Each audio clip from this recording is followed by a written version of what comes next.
Are you ready? 5, 4, 3, 2, 1, 0.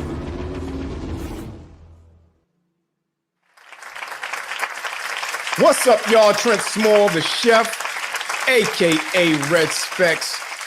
I'm here with my brother and co-host Papa Wolf, aka Alpha Moon, and my boy Pinky is in the building as well. And as y'all know, this is Food for Thought, y'all. Yeah. We're coming to you live every Thursday from 8 to 10 p.m., bringing you real talk on food, music, and the truth that matters most to our listeners, man. Yo, guys all know you can catch us streaming live only on YouTube platform. Also, listen to our audio version on Spotify for creators and wherever you get your podcasts.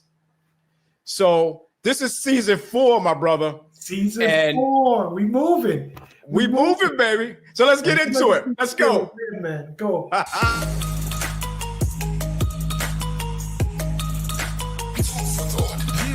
new year calls for a new kind of podcast. Live every Thursday at 8 p.m.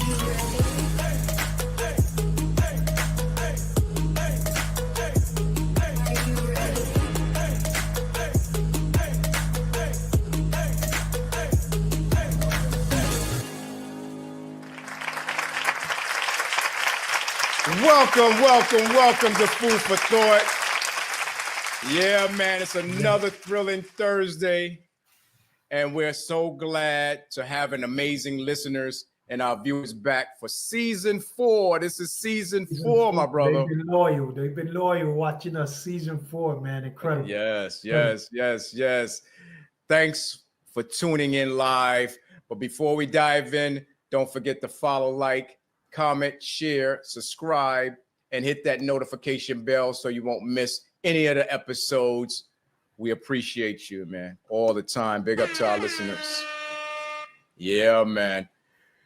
Listen, hey, we may have been off the air, but trust me, we have not been off our grind. Facts.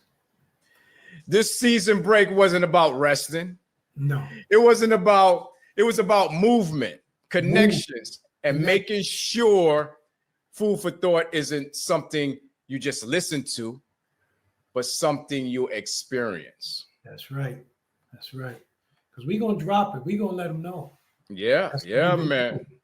Yeah, we took our love for food, music, and real conversations beyond the mic, out into the world, where our people are.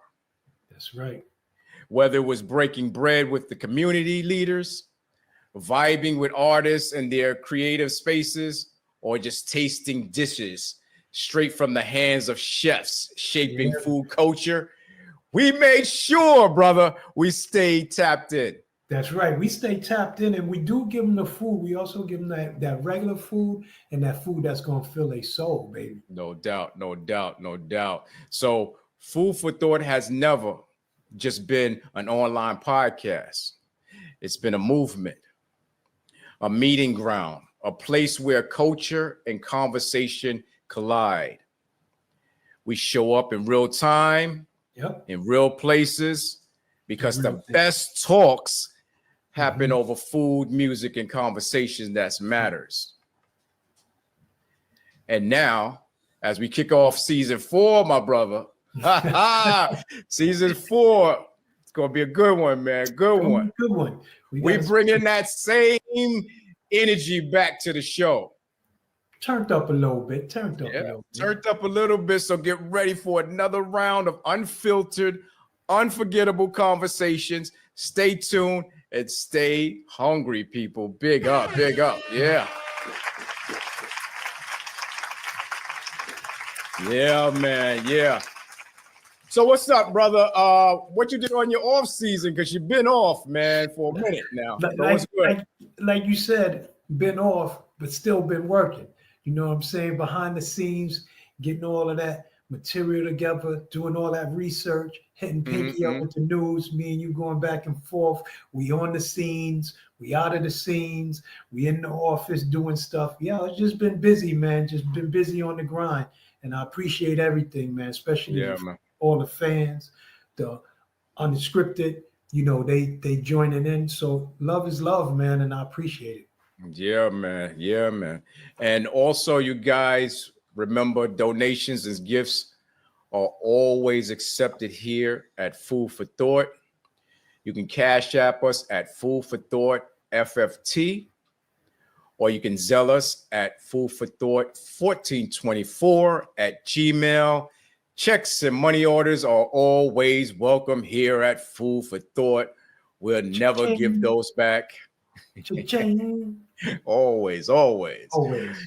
And as y'all know, y'all can watch us at Rumble at Food for Thought FFT, as well as catching our season episodes every Friday, starting 7 a.m. and again at 3 p.m. on Brooklyn Free Speech TV, Channel 3. Yeah. And that's available on Spectrum, Optimum, RCN, and Verizon channels. So tune in and don't miss out on that.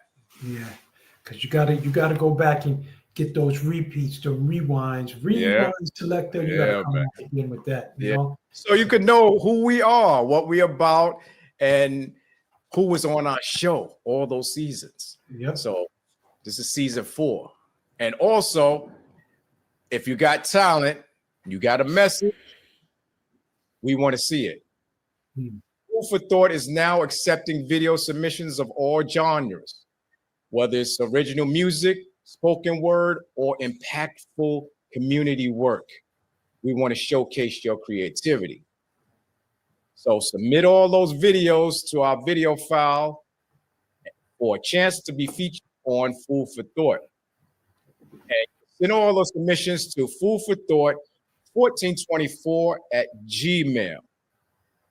Let's shine a spotlight on your work. So send those in, man. We have a whole list of them that we have now. We have to look through and see which ones we're going to put on the show. But keep them coming in, people. Keep them coming in, man. We appreciate it. Just keep all of them coming in, man. All the artists, all the unspoken words. Like, keep them coming in. Get Bishop working. Yeah, man. Yeah, man. And also, obviously, head over to our website. And grab some of that awesome merchandise. And also log into our blog and join the food conversation that we have there.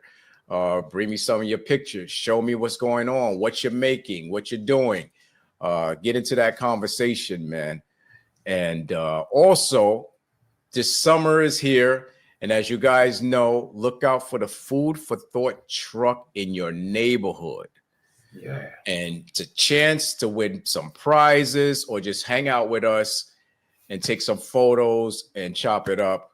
We'll love that. Maybe they get a little free little gift too. You know what I'm saying? Hey. Get a little grab gift, you know? Yeah, a little grab bag, baby. Grab bag. Yeah.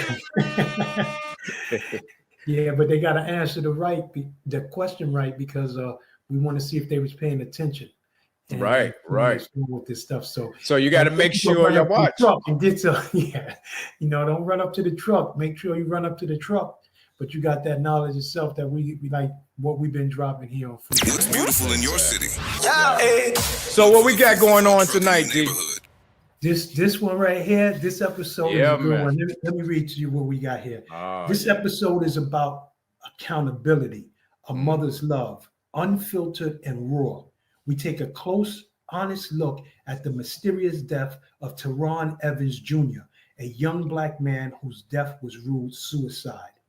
Despite no physical evidence of pills being in his system and no missing suicide note, his mother, Jennifer Baxtron, a BLM activist in Potsdam, New York, is fighting for answers. And also she's fighting for an independent investigation. You know what I mean? So was this a suicide or was this something sinister? I don't know, but we're going to talk to her here tonight on FST. It's going to be a good one. No doubt. Big up to that. Man. No doubt. This thing right here is real serious. Yeah, man. We got to get into it. Yeah, Miss Baxtron recently commented on one of my TikTok videos that I had put up. The one where I was giving updates about the twins who were found unalive on Bell Mountain, a case that still remains unsolved. She shared that her own son was found unalive under mysterious circumstances, and she hasn't got justice either. So I knew I had to get her on the show, man. I knew I had to get her on the show to help her share her story and to seek justice for her son. So it's going to be an amazing show today. It's going to be an amazing show today. We want to, talk to her about. We want to get into the investigation. We want to get into a lot of things. We're here for the free music and the truth, and I believe she's going to really give us the truth of what's going on in her words and her vision and what she's looking for. So it should be a good show. Right. But before we do that, let's give a shout out to our sponsors tonight, because our sponsors help to build a stronger platform within this industry. Today's episode is sponsored by Dubby Energy Drinks.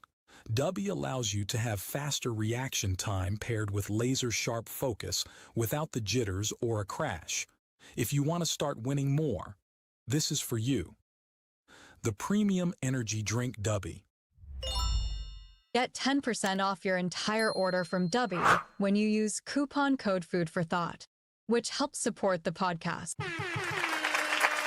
Yeah, man. Scan that QR code in the upper right corner for some more information about our show. Yes. Yeah, no doubt about that. Yeah, man. Listen, today we open our hearts and our platform to a powerful voice. A mother's strength, courage, and relentless pursuit of justice inspires everyone who hears her story. Facts. She is an activist, a leader, and most importantly, a mother who is fighting for the truth about her son's life and tragic death. I want you guys to check out this video clip. My name is Jennifer Baxtron. I organized and led Black Lives Matter Potsdam, New York in June 2020. At that time, I started calling out Potsdam police and other law enforcement throughout St. Lawrence County in regards to their racism and in regards to the unsolved, unaliving case of a little boy named Garrett Phillips and the framing of a Black man named Nick Hillary. There's an HBO documentary called Who Killed Garrett Phillips? Just a couple weeks after I started Black Lives Matter Potsdam, New York, my son, Terron Evans Jr. moved to Potsdam. From the time he got there, he protested with me and others in Potsdam and throughout St. Lawrence County. On January 8th, 2021, a woman that Terron had previously been seeing, named Crystal Kemp, and her adult son, Brian Gates, claimed that Terron unalived himself in their home in Potsdam by taking over 50 Wellbutrin pills. In his autopsy, there were no pills found in his stomach, no pill residue in or around his mouth, and no signs of vomiting. Crystal and her son lied about their whereabouts. There were 5 responding officers, 2 Potsdam police officers, and 3 St. Lawrence County sheriffs. I only received 1 body cam video from Potsdam police officer Jared Lavoie. That body cam video was redacted down to 2 minutes and 36 seconds. And that body cam video was from the scene. That's the only body cam video I received out of 5 responding officers from the scene. I'm still being denied the initial 911 call. The supposed unaliving note that Crystal claimed Terron put on Facebook, on a Speed Mentality Facebook page that none of Terron's family or friends ever knew about, is fake. Both the page and the fake unaliving note.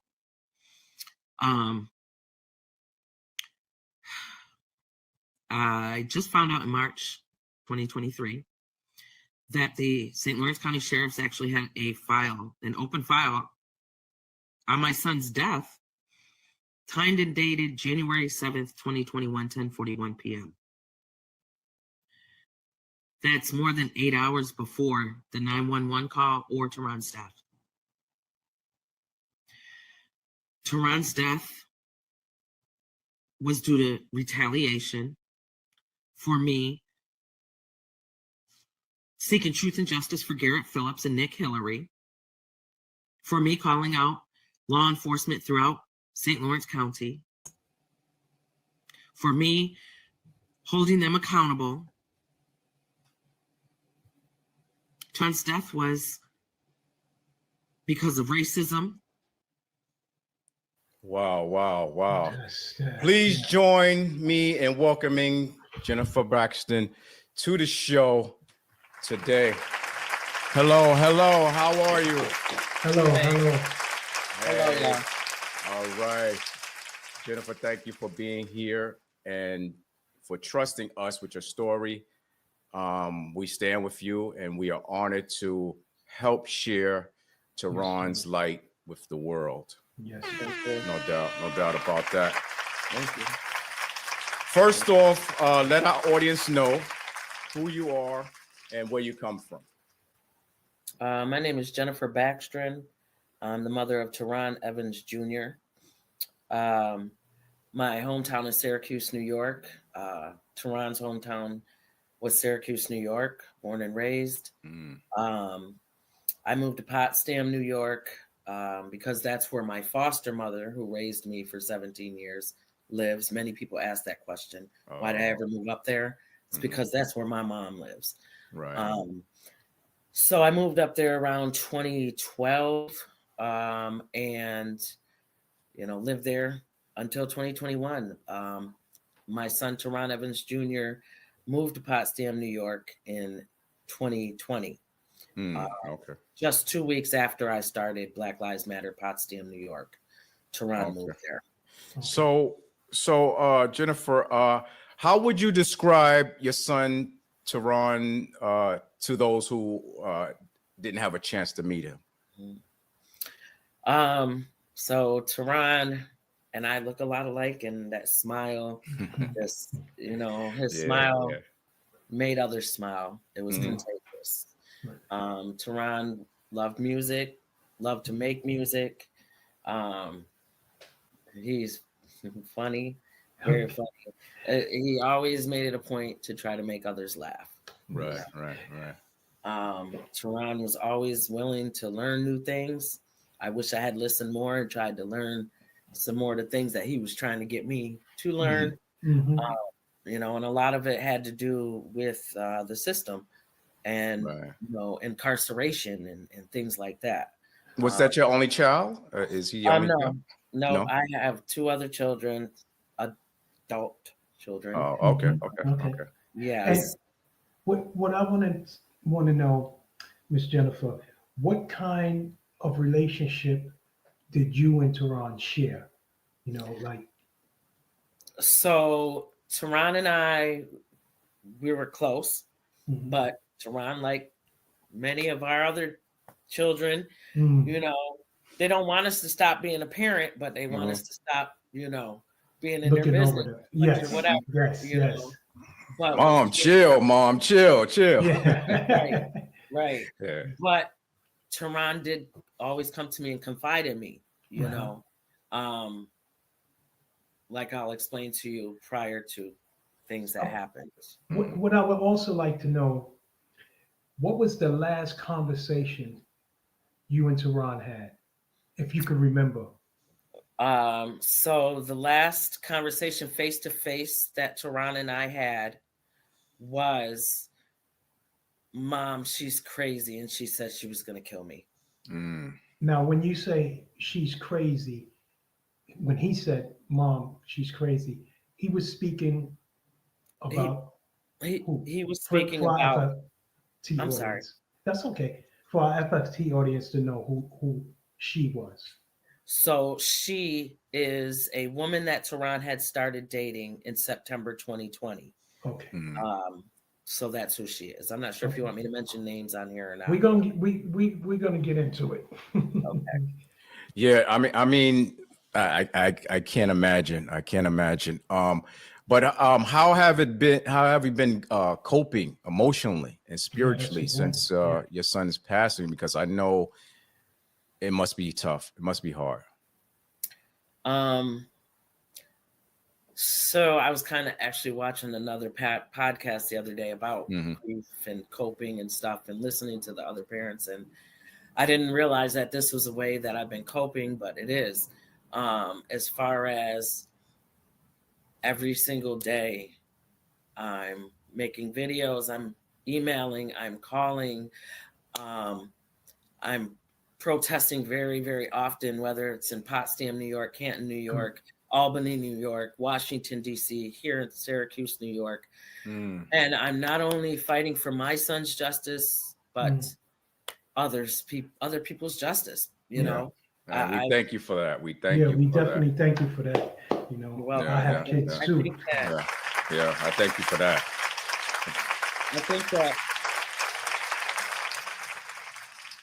I think that by me doing that every day is how I'm coping. Because I can imagine. Yeah, your stress reliever. Yeah, I don't know what I'd be doing if I wasn't doing this every day. Yeah. Right. So you were speaking about Potsdam, New York. First, what is the racial tone like at Potsdam, New York? So we can give the viewers a picture of what this place is like. Yeah. What is this? Potsdam is not far from the Canadian border. Okay. Northern Canadian border. It's in northern New York, in St. Lawrence County. St. Lawrence County is the biggest county in New York State. Sorry.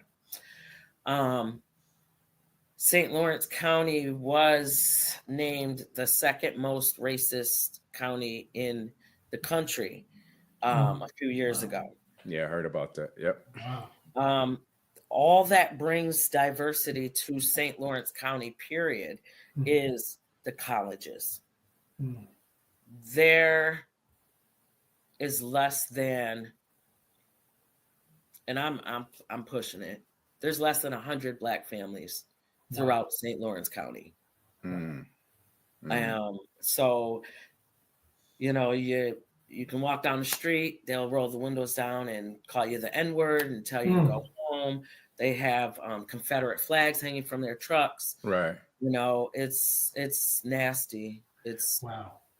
Yeah, and that goes to show you it's everywhere. It's not just you know, these states that we talk about down south and all that stuff. Yeah, it's right here. It's right here too. It's right here. It's right here. And you know, the Black and brown community have been going through this for years. You know, with all of these unsuspicious, untimely deaths of young innocent men and women, you know, and the things that happen with trying to get justice in itself is horrible. Yeah. But what I wanted to know is, can you walk us through like a timeline when Terron moved to Potsdam, New York? Can you walk us through that whole thing, and when did this start changing with this person that he met? Okay. So Terron moved to Potsdam in June 2020. Okay. That was actually, he got there the day before the very first Juneteenth celebration in Potsdam, New York that I organized. And so he was there and able to volunteer to pass, you know, hand out food and do other things at the Juneteenth celebration. And he picked them signs up from the very first day and was there right by me protesting, you know. And he did let me know, you know, Mom, I'm afraid for you to do this, you know. Right. As much as I can stand by you, I'm gonna stand by you. Yeah. So Terron met this woman, Crystal, in September 2020. Okay.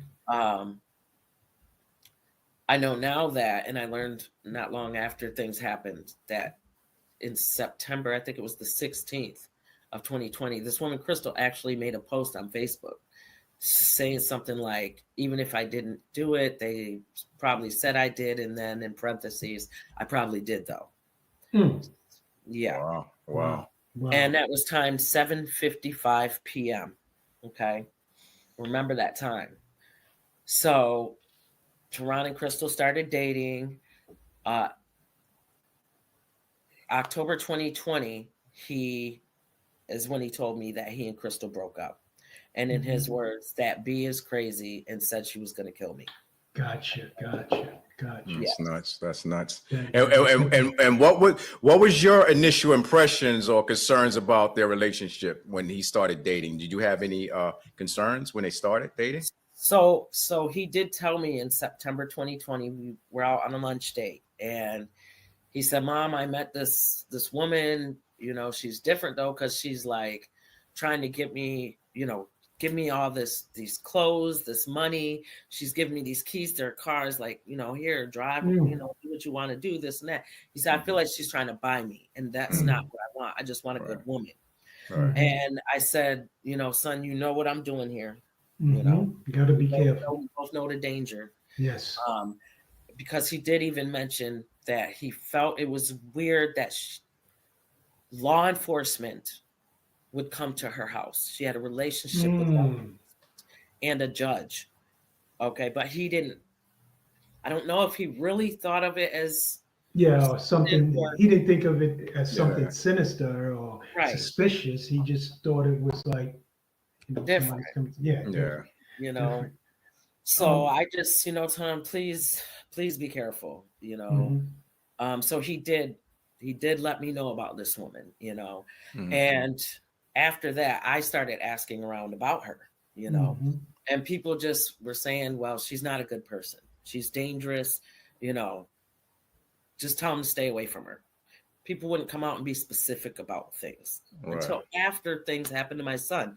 And then, oh, she's a drug dealer. She's a police informant. Her and her son that lived with her, both police informants, you know. So it was so much stuff, you know. And then and you wonder how they became this informant. What did they do prior to I found out that through another podcast. They did some digging, and so I think they said it was around 2017 that she had been arrested for drugs, and which she would have been charged and, you know, incarcerated or whatever for quite a while because of, you know, but she wasn't. As you're speaking, I'm writing stuff down. I have so many questions. I know you did when you were protesting. Did you get any threats or anything like that from community? People the community of Potsdam. Oh yeah. And did Terron get any of those threats as well? And did he fear for his safety? So we definitely got threats when we were out there protesting. Okay, standing out there protesting. Of course. People would park in front of my house, park across the street from my house. They would rev their engines. They would say, "Nigger, oops, sorry. You gotta leave. That's okay. You have to leave here. Okay, leave. Just a bunch of stuff. You're gonna die." You know, Terron never mentioned that he was afraid for his life. Okay. Except for that incident with Crystal. You know, I could tell when he said it, how he said it, that it brought red flags to him and it made him nervous. That's why he got out of it, you know, with her. And how many people were with you? Like, do you have a group of Black Lives Matter people with you? How many were with you to make a safe haven? You know what I mean? Because you wasn't by yourself, right? Well, so it started out with me. And so that was June 1st, 2020, when I started it by myself. By the next day I had, well, a couple days later, I had a team of 6. Okay. One other Black person besides me. So everybody else was white. Okay. by, I believe it was October 2020. It was myself and one other person. And it wasn't the black man. Oh, he resigned because he was afraid for his life. For his life. I mean, he was so scared. So now he just left you there. Yep. And you continue the mission on your own. Yeah. It was crazy because there's so much in between, everything that happened to Terron, as far as me being on the Potsdam Police Reform Committee. Because Governor Cuomo ordered Executive Order 203 on police reform in or around August 2020. The Police Reform Committee did not start until October 2020. Wow. So Mr. Youngblood, the black man that was on the team. As a matter of fact, yes, it was in October. No, it was December when he resigned from the Black Lives Matter committee. Okay. That was because at a police reform committee meeting in October, the middle, one of the other committee members, a white woman, said something like, well, we have the police in this bubble and Black Lives Matter in this bubble, and the police are being threatened and blah, blah, blah, blah, blah. And me and Mr. Youngblood was just like, wait, do you realize what you're doing right now? We're on Facebook Live. The world is watching this, and at that point, Mr. Youngblood and I decided we were going to resign from the committee. Okay. But I do believe he had actually resigned from Black Lives Matter just before that. Okay. So we resigned from the Potsdam Police Reform Committee. But to rewind just a little bit, sure. I had a press conference in August 2020 for this little boy, Garrett Phillips, that was murdered, and a black man was framed for murdering him. I seen that. Yep. And they don't want this little boy's murder solved. It's still unsolved. A deputy sheriff may be involved, and many people in positions of power are definitely involved in covering the murder up, protecting whoever they're protecting.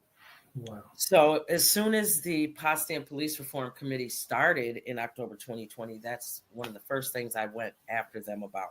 And them being the Potsdam Police Chief Mark Murray, the St. Lawrence County District Attorney Gary Pasqua, and others. Okay.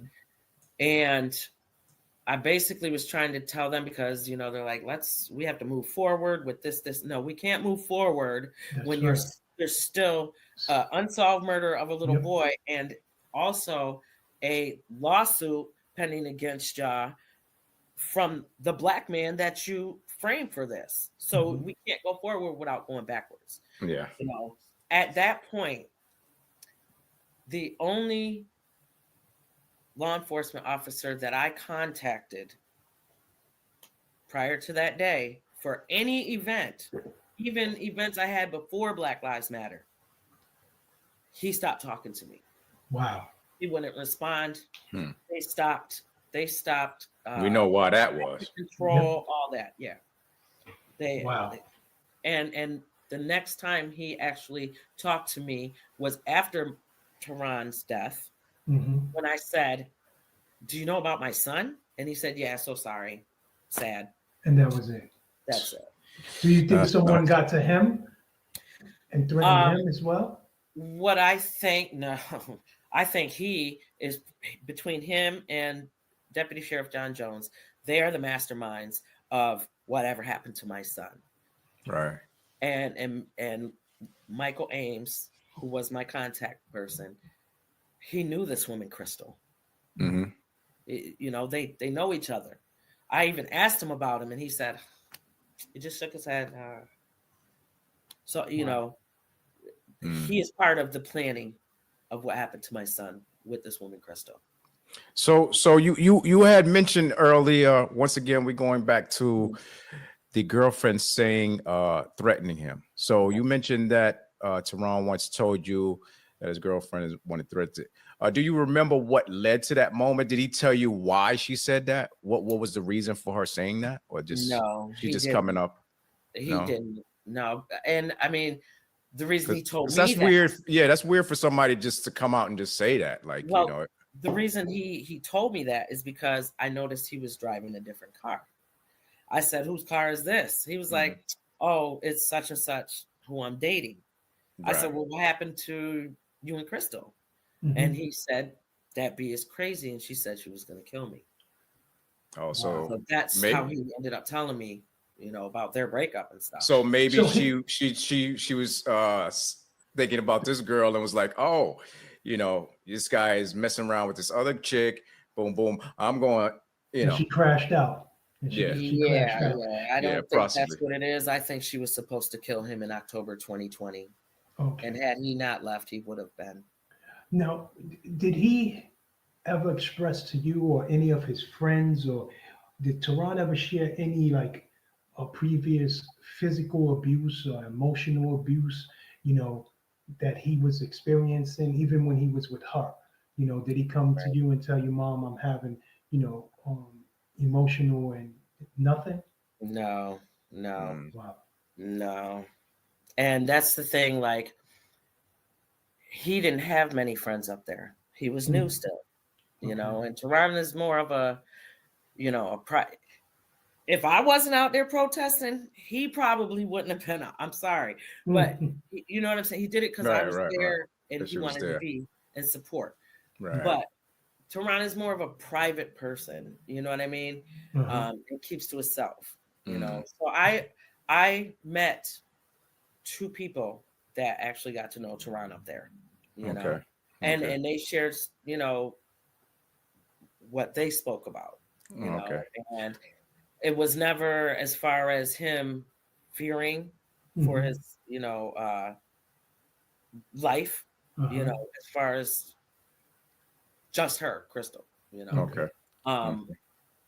But he would, it's sad, you know, how he talked about her as a man. I don't agree with it. You know, these are men conversating about her. And it's his words. It's his words. You know. So it's really, hearing your story really takes me back because I have children, and I forgot what protest it was, but it was when Trump he had held the Bible up backwards, that protest.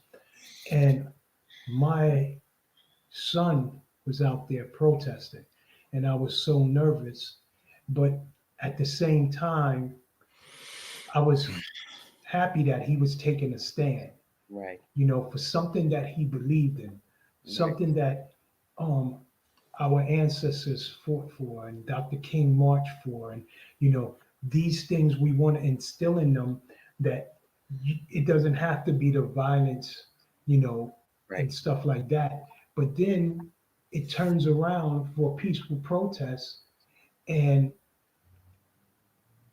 these type of things happen mysteriously. And also my daughters and them was protesting in another state. And I, as a father, I was nervous, you know, for them, you know, but it's just sad. So your story does awaken, you know, my thoughts and stuff like that, to make me say like, wow, this, you know, this is truly sad. Yeah, and it definitely real. And like Respect said, it's not going on only upstate in Potsdam, New York. It's not. This is all over. Right. It is. And we really need to have people wake up and see what's really going on and take it seriously. Yeah. And it's only getting worse. It's I like was getting ready to say that. Yeah, since your boy arrived, not your boy, but I'm saying your boy arrived, everything just is in chaos. You know, now we having these. Hopefully, it don't get into a racial war, but it's getting into that. And I see it more and more on TV. I see it more and more on social media. Because they keep, you know, whites against blacks, and then, they putting that battery in their back, and this is what's happening. It's getting crazy. They're so comfortable, you know. Even up to yesterday, I'm sorry. As of yesterday, Yeah. And when I say, like, our children need to take this seriously, you know, my son, we were out yesterday, and first of all, when I saw the man, older white man, Trump hat on, I was like, all right, I'm just gonna walk away. But then I hear my son laugh, and I'm like, oh, I missed that. And the man says to me, what I said was, I need to get my whip and start cracking them back there so they can get to cooking my food faster. Wow. And see, this is you know what? Hold on. What gets me upset is that people don't realize, and these people that's talking like this now, they don't realize that this newer generation is not having the bull. The new generation, we're not gonna sit here and allow people to beat on us and do different things to us and not react. This is not 1960. So what's gonna happen is people has just had enough. Just like the guy who unalived the officer because of the other officer killing his son. Not saying that's right, but people had enough. They're getting tired of it. They're getting tired. Exactly. Yeah, they're getting tired of it. And where does it stop? You see, I have something like I keep hearing, and I've been hearing it for the long. I spoke to Red Specs about it. A thing called woke. Everybody's saying woke. For me, woke is the wisdom of knowing each other. That's the acronym. The wisdom of knowing each other. And once we can get to that point, just a little bit, because everybody's not going to like everybody. Everybody's not going to get along with it. But if you respect me and my culture and how I am, if I see a white man, if I see a Yakua, how you doing? You know, if you could respect me in that form, I can respect you in that form too. Don't cross that line, and I won't cross that line with you. But like Respect said, this new generation, they're not gonna have it. They're not gonna put the pause on it. They're not gonna, and it seems like this society and this stage in a life that people are putting this in the atmosphere to have this type of response. We have to make ourselves aware of what's going on, make ourselves known that there is triggers out there that people are trying to do to activate certain things, because when they harm, kill, or lame a person of color, a young person, this gets people more and more and more riled up. You know, and it's sad. You know what I'm saying? It's sad. So Jennifer, let me ask you, how did you first hear about your son's death, and what were you told? So on the morning of January 8th, 2021, around 9 a.m., the St. Lawrence County Sheriff, McCarter, came to my house to give me the death notification. And he said, is Terron your son? Yes, he is. Why? We got a call that he was unconscious from his girlfriend. I said, you know, girlfriend who? Crystal Kip? And he was like, well, that's not the name we have because they call her Hamilton, Crystal Hamilton. And he said, yeah, by her, but he was unconscious due to an overdose of medication. And, you know, that was pretty much it. Because I think I seen a video that you put up. I guess that was the first initial when the cops came and told you that. Yeah, when McCarter came and told me. And you know, of course, I already knew that they knew her. You know what I'm saying? And so I'm like, Crystal, you know, the one that you guys know, and he denied that, you know, knowing her and stuff. And it's like, you know, really. And if you listen to the video good, you can hear that he's receiving and sending text messages before I come out. Now, enlighten me, because the cops came told you that his girlfriend, but he wasn't with her at that time. Am I correct? As far as I know, he was not. I don't understand how he ended up back over there. That was my question. How did he end up there if they weren't together? Right. You know, exactly. And that's what I would like to know. So I guess I want to ask you what part, if not all, of that story sounds suspicious to you? Every bit of it. Okay. Every bit of it. Okay. You know, that's good. I've had people come to me and tell me their own stories about this woman and their loved ones who barely made it out of there. And they didn't question her. They didn't investigate her or anything like that. So I don't know if you listened. So in my link tree is pretty much everything that they gave me. Okay. And so one of the issues is, one of the main things that lets me know that law enforcement is part of whatever happened to my son. So I got a file that was dated January 7th, 2021 by the St. Lawrence County Sheriffs. The call wasn't put in until 6:49 a.m. January 8th, 2021. They never had contact with Terron. Wow. Ever. So there's no reason for a file to be created before his death. That's very suspicious. Okay. But in that file is a sound-only interview that Officer McCarger did with Crystal, her son, her best friend, and her sister-in-law at Crystal's home, but it was verbally dated the morning of January 8, 2021. So that was the interview for Crystal and her son until April 2021, when law enforcement went to Crystal's job because people in the community were telling law enforcement that Crystal was telling them that Terron had wrote a 2-page suicide note and that, excuse me, I got so much stuff going. Yeah, okay. I know. Yeah, take your time. Take your time, no rush. That Terron had written a 2-page suicide note. And I mean, there's so many lies that she told. Believe it. I believe it. And that's another thing. Why would law enforcement be having conversations with her in regards to my son that were not recorded?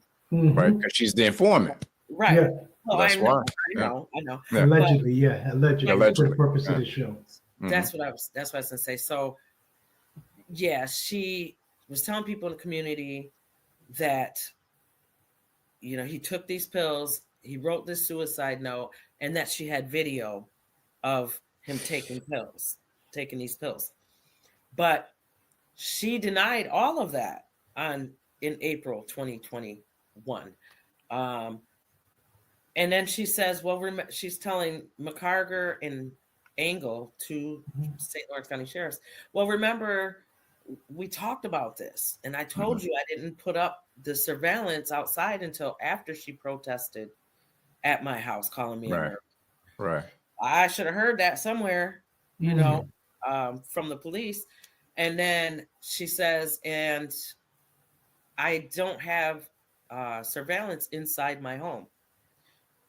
If you look at the pictures from the sheriff's department, there is a surveillance camera. I can't remember the name of it. I got one myself, but I haven't used it in a while.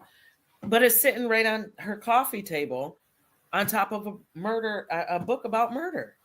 Wow. Yeah. And as far as the surveillance outside her home, in the video that's in my link tree, when you watch the Potsdam police officers go to her door to finally knock, there's surveillance camera right there too. Yeah. So these are discussions that they had that I should have had those discussions. Yeah, you should have been previous to those things. So, because I watched the video as the cops was coming in. Your son was on the bed, and she's pretending to do CPR. Yeah.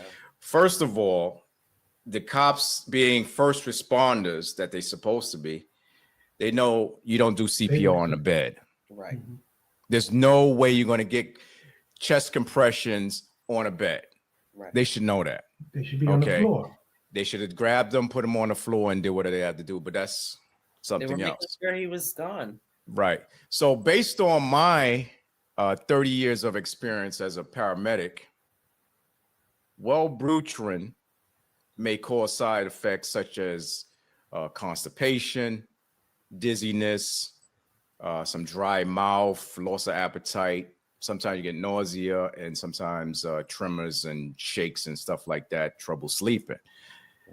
The most serious side effects is seizures and suicide thoughts.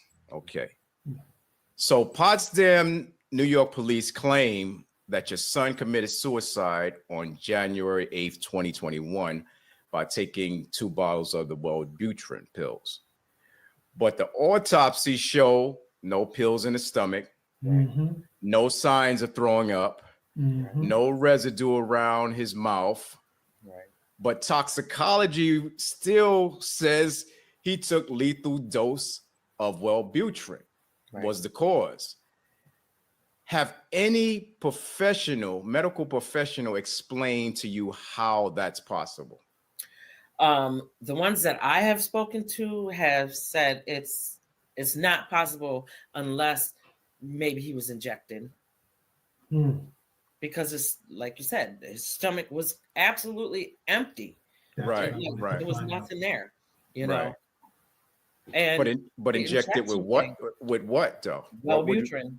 However, and they're like, I don't know how they could do it, but that's the only thing that they could think of. Well, they would have to liquefy that, right? It just wasn't there at all. Yeah. And that part of the people in power, you know, lying about it too. But it's just so hard to believe that it goes so far, you know, that people would do, you know, cover up for stuff like this. Corruption runs from the lowest to the highest. And if it's some big people there that's allegedly that's trying to cover up, anything is possible. Right. Yeah, man. Independent investigation, independent how you call it, coroner's report, something away from that county that should be done. You know what I mean? So try to get the answers. That's nice. But before, okay. No, I was gonna say we're gonna get into my food video, and when we come back, we're gonna talk more with Jennifer Baxtron and about this story right after this. Stay tuned. Let's make some sausage and peppers. Let's heat some olive oil in a pan. Today I'm using smoked kosher sausage. You can use any sausage you like. Traditional Italian sauces work best. We want to brown both sides of the sausage. Italian sausage and peppers is considered an Italian-American dish with its histories rooted in Italian immigrant traditions. Let's turn them over. We're going to brown the second side. And then after, let's remove them and set them on the side because we're going to place them back in the pan later. Now let's place our green peppers and red peppers in the pan. 5 to 10 minutes until they're tender. And we're gonna add our onions as well until they're translucent. Let's stir these around. The dish is thought to have gained popularity in the United States, especially in the cities with large Italian immigrant populations like New York City, Boston, and Chicago. We're gonna add our minced garlic and let's stir that around.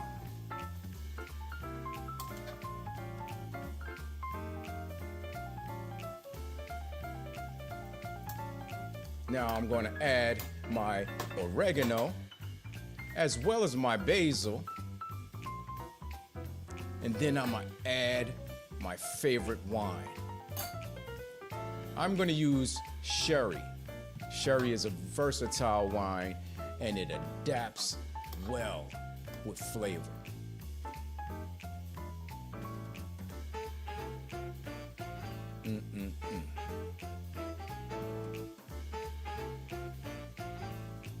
to stir this around.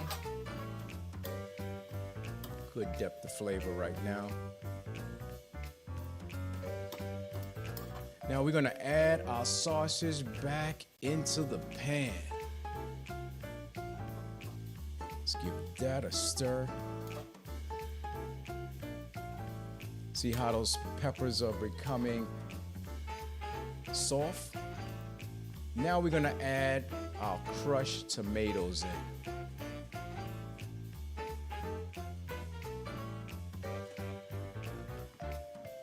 Remember, you want your peppers and your onions to be al dente. You want them to have some sort of crisp to it, not mushy.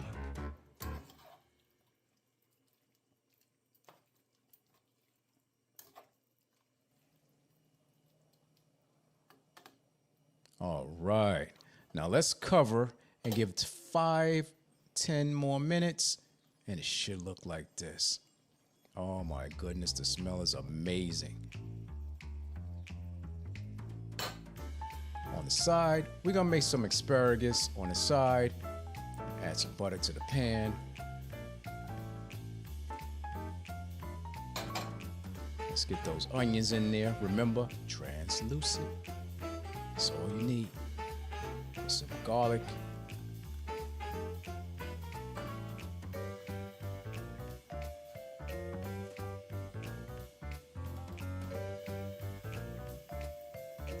We're going to place our asparagus inside.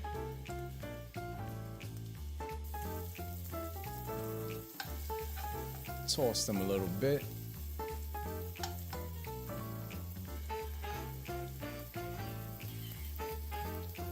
Add some pepper onto that.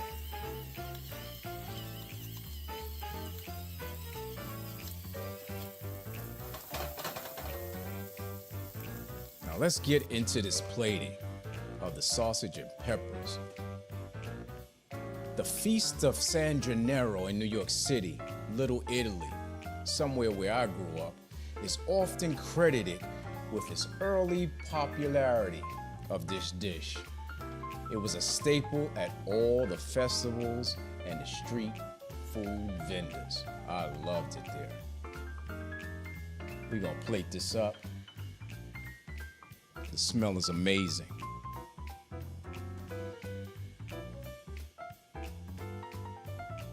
I'm gonna put our asparagus right on the top.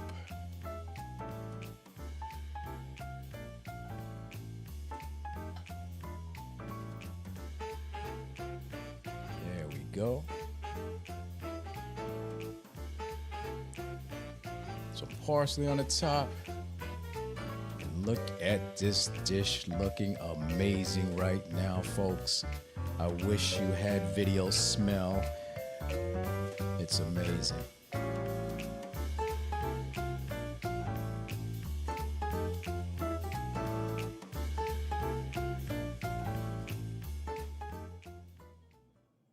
Now for the final taste.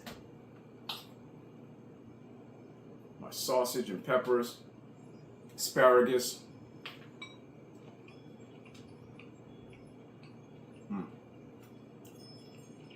Oh, delicious. The smoked sausage is the best. It gets smoked.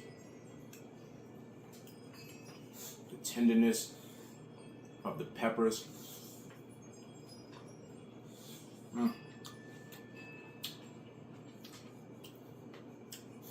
Peppers still have that al dente. They still have that crunch to it. Right, you still want. Asparagus, I'll pick these up with the hands.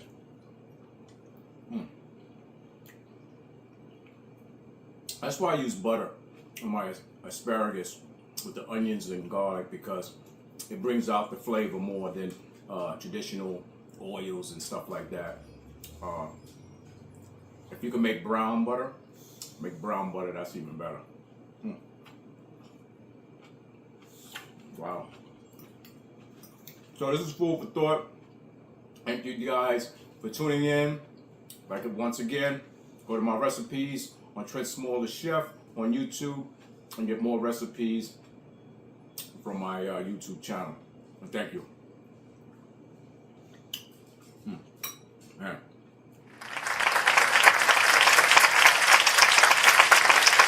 Yeah. All right, welcome back to Food for Thought. I'm your host, Trent Small, the chef, aka Alpha Moon is in the building with me. BK Pinky will be in here a little later. Thanks for staying with us. We've been talking with an incredible, strong, and inspiring woman, Jennifer Baxtron. She's mother and an activist and a fearless advocate seeking justice for her son, Terron Evans Jr. Welcome back to the show. Welcome back to the show. Yeah. Thank you.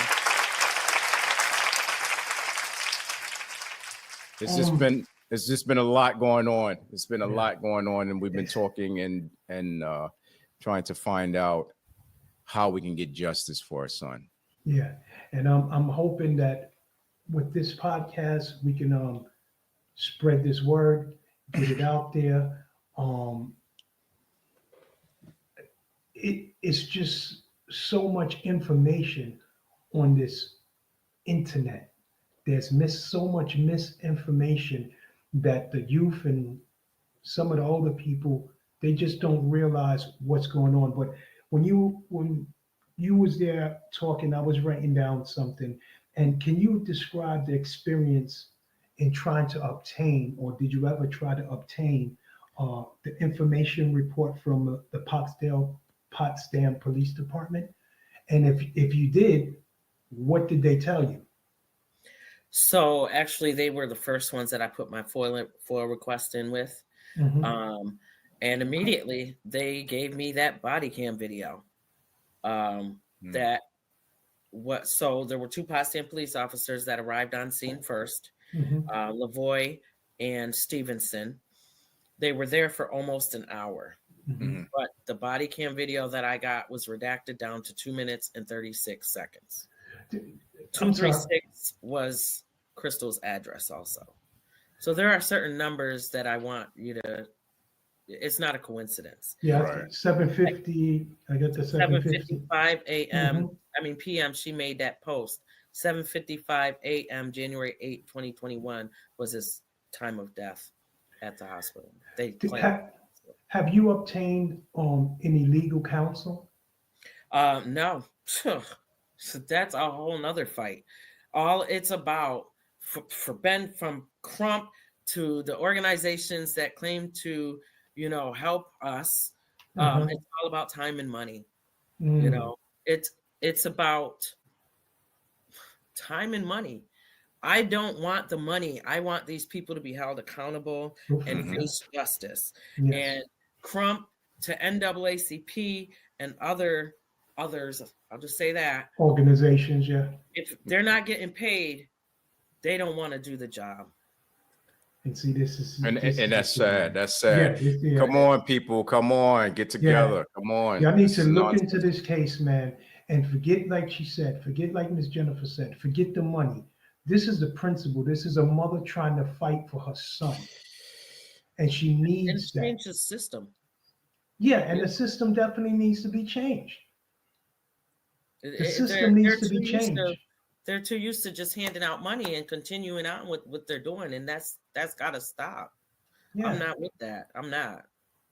So why do you think key pieces of the evidence, like the suicide note and other stuff like that, is being withheld? Because there's so many people involved with this.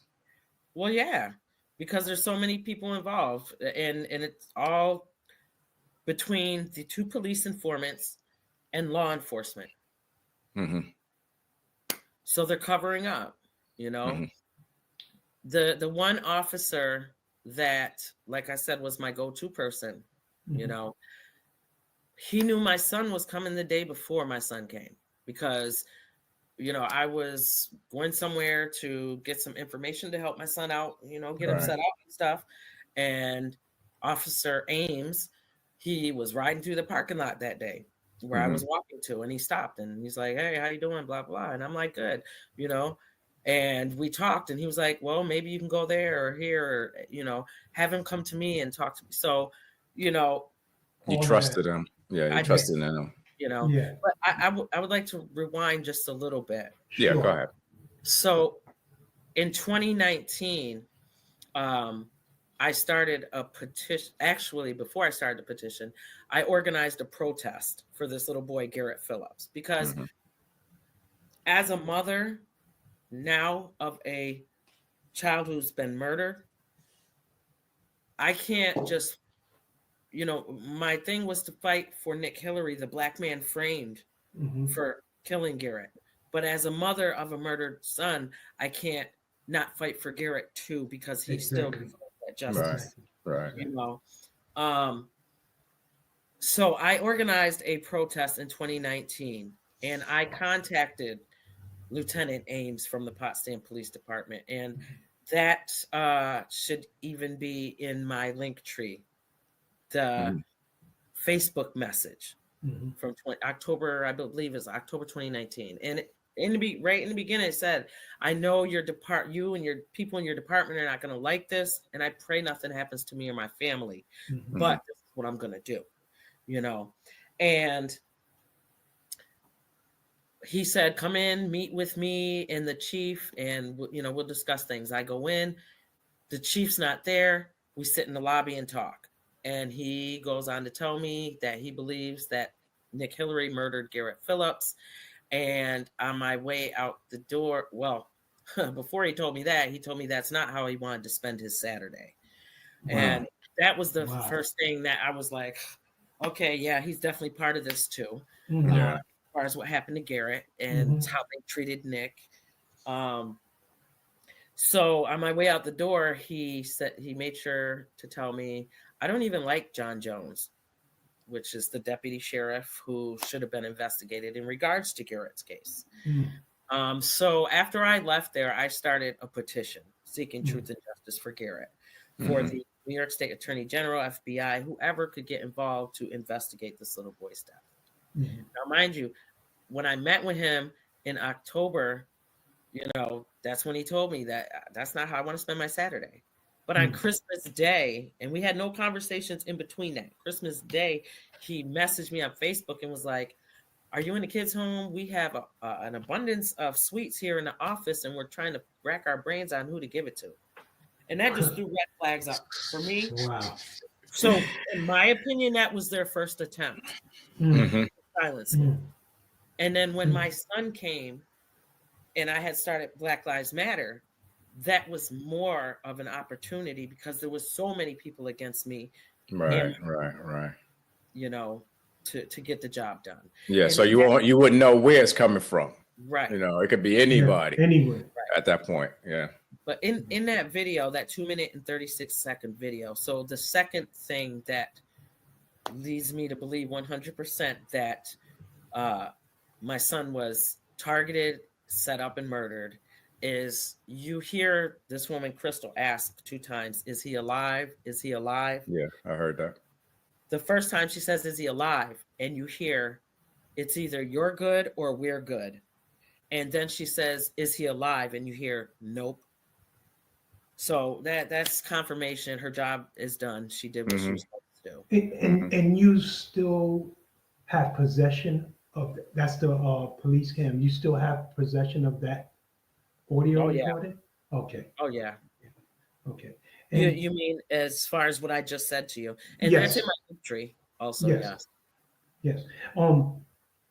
Also, I know there's one part where these officers or several people resign. Can you tell the FFT audience these people that resign, and you know, do you think the DA's office and has any connection to this case? I'm trying to step lightly on this, you know, for the purpose of the podcast, but do you think they have some type of connection with this, and who resigned? Definitely. So again, there were 5 responding officers to the scene, 2 Potsdam police officers and 3 St. Lawrence County sheriffs. But again, I only received that one body cam video from the scene. Now, the sheriffs claimed that none of them had body cam videos at all. The other Potsdam police officer claims that he left his body cam video in the office on the Charger. Now, you don't have body cam video at the scene, but you had body cam video when you came to give me the death notification, and you had body cam videos when you came with three other St. Lawrence County sheriffs to what they labeled as an interview, but all they talked to me about really was where was I going to have the autopsy done. Okay. So yeah, they're involved. I definitely find it where you want to have the autopsy done. Right.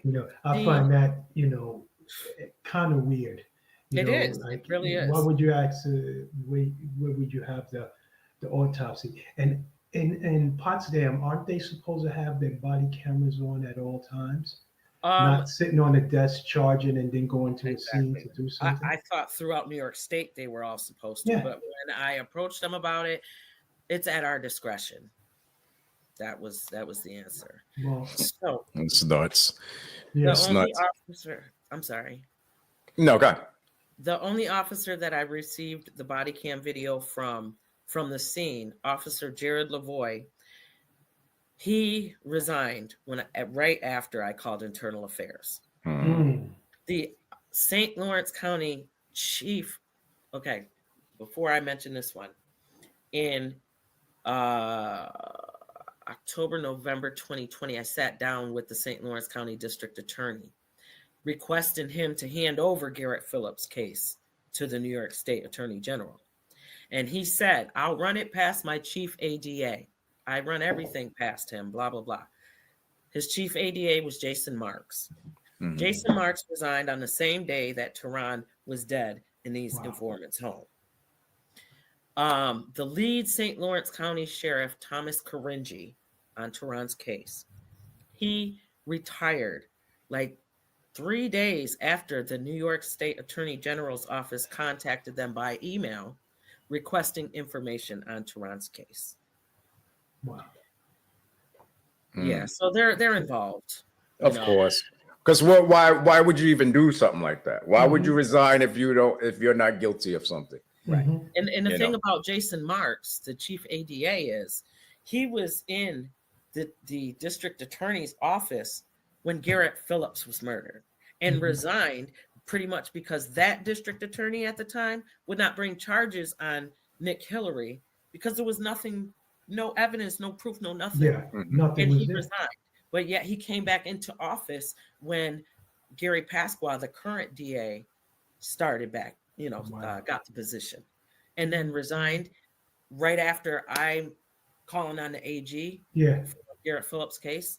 On the same day my son was killed. Like they try to cover up so much, but they make so much so mistakes. Obvious. So obvious. And a lot of times when things like this happen, they want that pension, so they want to retire before. Yeah, they retire. Yeah, they want to make sure that they get that pension before anything happens. Yeah, because if something happens and you get fired, you don't get none of that. So let me resign first. Boom. I want to ask you, what made you suspicious? Because you was talking about the Facebook suicide note or whatever. What made you suspicious about the Facebook suicide note and the account it was posted from? So the account name was Speed Mentality. Speed Mentality. So myself, none of Terron's other family or friends ever saw that page. Never knew anything about it. The first time I saw that page is when the sheriffs finally gave me information after numerous FOIL requests, and then they produced this this printout that says, I can't even remember the word right now. Yeah, you don't have to go into sentence. It was like a sentence, So it went. Was it his handwriting? That's what I was going to ask. But not handwriting. Not handwriting because it was on Facebook. But it wasn't not his words. His word. That's not There how you go. Terron talk. Yeah. Exactly. You know? That's what I meant. But that's the thing. She went from a 2-page suicide note that she was telling community members To a Facebook. to now she's producing this this suicide note that's a sentence long on a Facebook page that nobody's ever heard of, and she's the only friend on. So, has there been any investigation, like a cyber investigation of these or this social media platform? And was it on just one social media platform, which was Facebook, or was it on multiple social media platforms?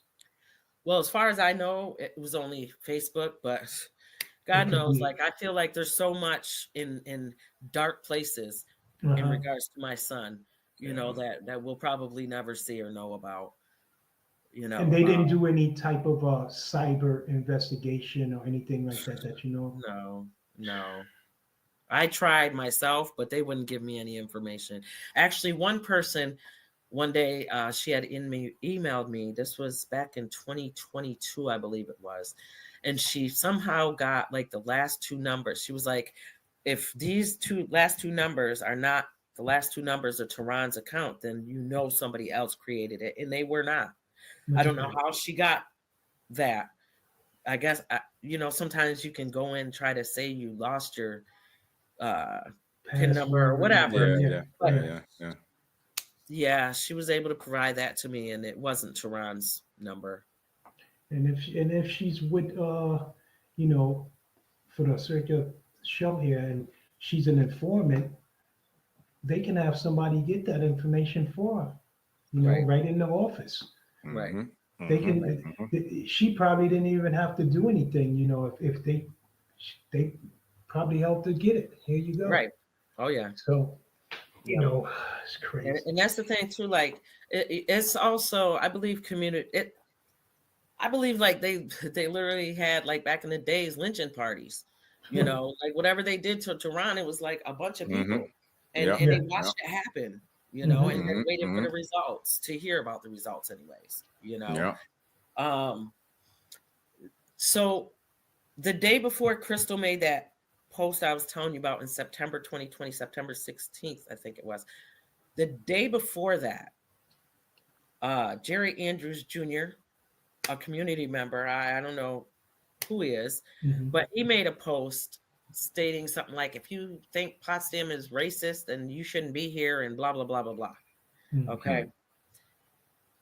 Why would, if Terron's death had nothing to do with racism, why would Crystal, who threw a private memorial for Terron, did not invite any of his friends or family, but she invited this Jerry Andrews guy that had a problem with me and Terron fighting against racism.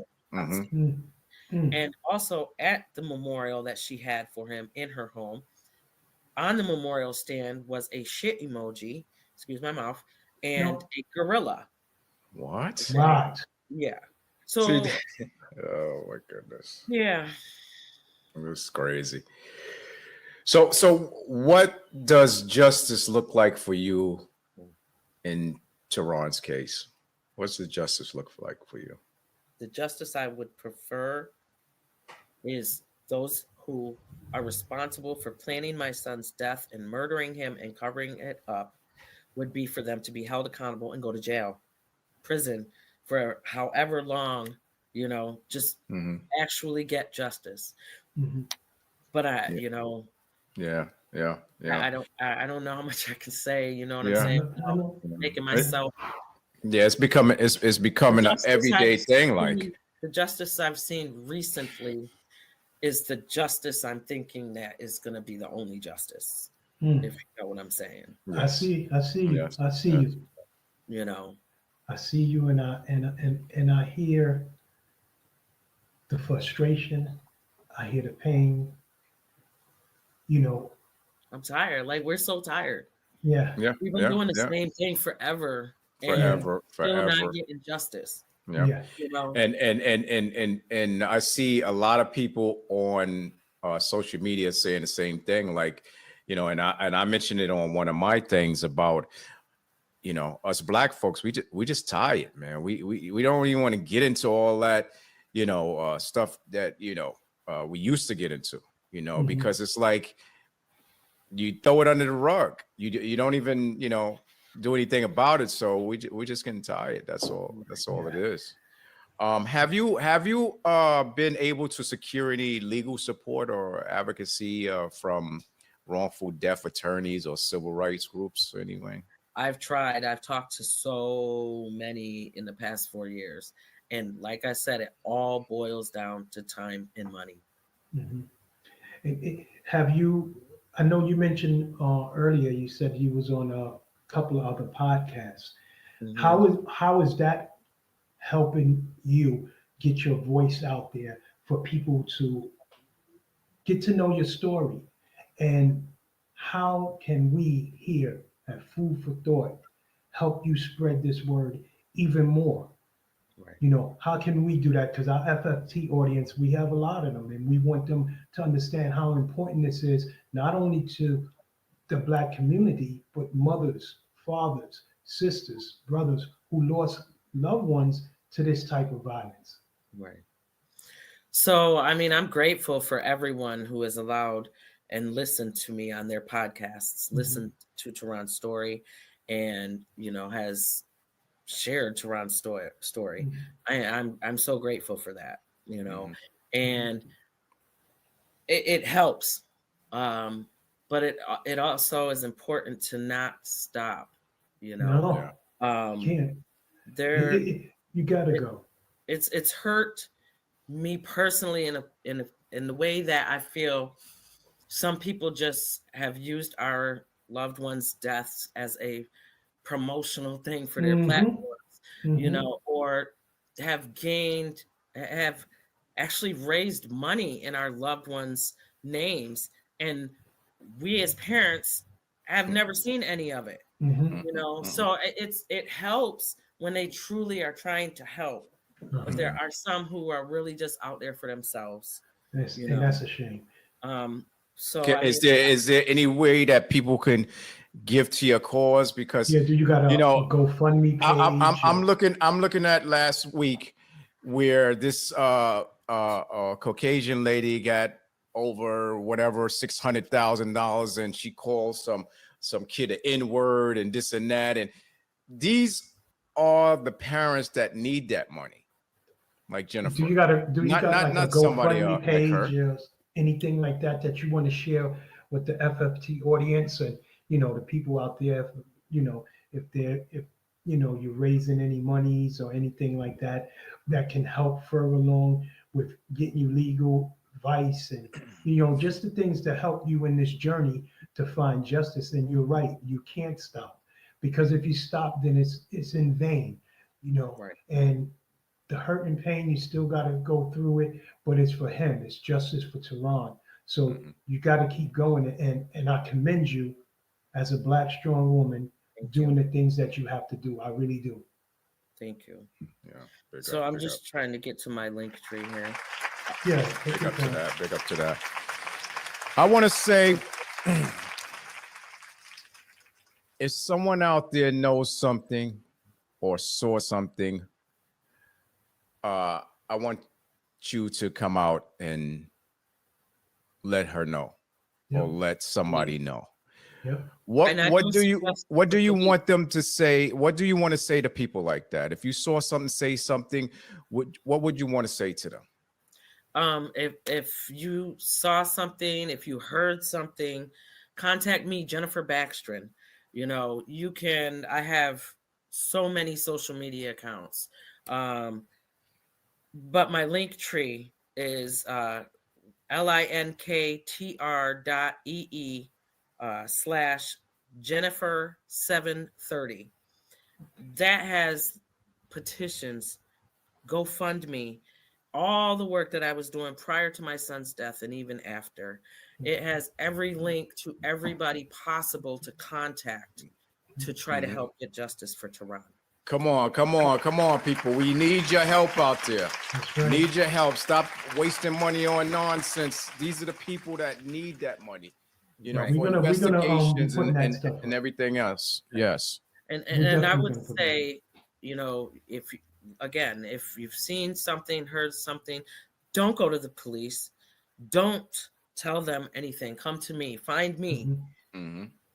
Come to me. Because the police are part of this. And just as in Garrett Phillips' case, when leads come forward, they didn't do anything with those. It's going to be the same thing with Terron. Right. You know, exactly. They're not going to do anything with any new leads on something that they have to do with. Something that they're covering up in the first place. Right. But come to me, Jennifer Baxtron. And sorry, I'm not familiar with Potsdam, New York, but the mayor, is the mayor involved in this, in trying, or it's just the same old wash and rinse thing that's going on? So the mayor, the previous mayor, he, in my opinion, was scared. He should never even been a mayor. He's too scared to stand up against the racism. Okay. The previous mayor, before she became mayor, she was out there protesting with me. Okay. She was actually on the Potsdam Police Reform Committee. She knows everything that happened. And she's not doing anything. And I told her at the last Juneteenth, when shit comes out, she's going down too. Yep. You know, I don't care. Like I don't care. I'm not fearful of any of them. Keep fighting. And that's what they want, is for us to be scared. And I'm not going to be scared. You know, I want to continue to try to do things the right way. With everything in me, I am trying. Yes. You're doing a good job. You're doing a good job. Definitely. Definitely doing a good job. Definitely. So before we close, okay, go ahead. You definitely have a home here at Food for Thought. Thank you. Thank you for reaching out to us on the TikTok and stuff like that. But you definitely have a home here. You have our information. You hear any new information, you want to come back on, please share with us. Let us know. I will. Thank you. And thank you so much for both having me on your podcast and listening and wanting to share Terron's story. Yeah. Before we close today's episode, I want to take a moment to thank Jennifer Baxtron for joining us here today. Yes. Salute to you, Jennifer.